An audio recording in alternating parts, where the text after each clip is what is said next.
এনে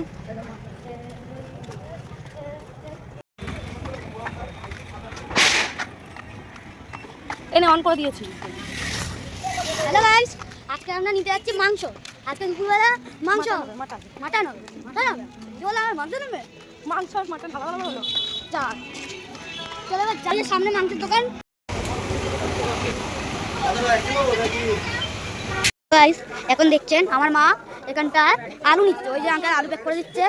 তোমরা যদি এখানটায় কোথাও এসে দেখো অন্য করে বাজার, এখানটা জিনিসপত্র অনেক ভালো রয়েছে। দেখো এত কিছু নিয়ে নিয়েছে মাংস আমার পেছনে।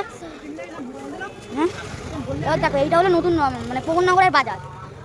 পবননগরের বাজারে যদি তোমরা কেউ কাঁঠাল দলের কাছে কেউ থাকো, নতুন বাজারের কাছে, পবননগরের বাজারে কাছেও আসতে পারো। দেখছেন এখানটায়। আর যে আমরা মাংসটা নিলাম না পবননগরের বাজার দিয়ে, এখন আমরা ঢুকবো মাছের বাজার। কি আসতে গন্ধ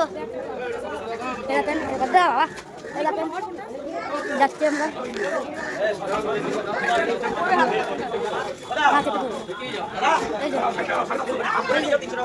আমরা চলে এসেছি বাজারে। এবারে এই যে মাছ, কমপ্লিট মাছ। তোমরা কেউ খেয়ে দেখো, কমেন্ট সেকশনে বলবে বুঝি। আর অত্যন্ত প্লিজ এই ভিডিওটাকে লাইক আর সাবস্ক্রাইব করে দিন। আমরা মনে হয় এখন চিংড়ি মাছ কিনবো। ওই যে মা চিংড়ি এই যে চিংড়ি মাছ। বড় চিংড়ি খাবো না, বড় চিংড়ি খাবো না। এরকম মা আমার চিংড়ি কিনতে।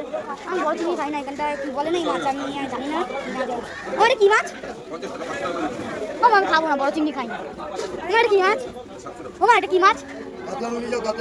হ্যালো গাইস, এখন আমরা বাজারে রয়েছি। এবার বাজার করে বাড়িতে গিয়ে দেখছি, যখন আমরা রান্না করবো তখন আমার বাড়িতে গিয়ে তোমার দেখছেন। এখন আমার মা পেঁয়াজ কিনছে। আমি বলেছিলাম যে আমি বাড়ি গিয়ে করব, কিন্তু মা বললো যে মাঝখানে আবার একটা মা বললো ভিডিও কর।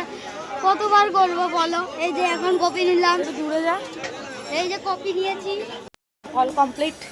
চলো এবার বাড়ির থেকে টানা নিলাম।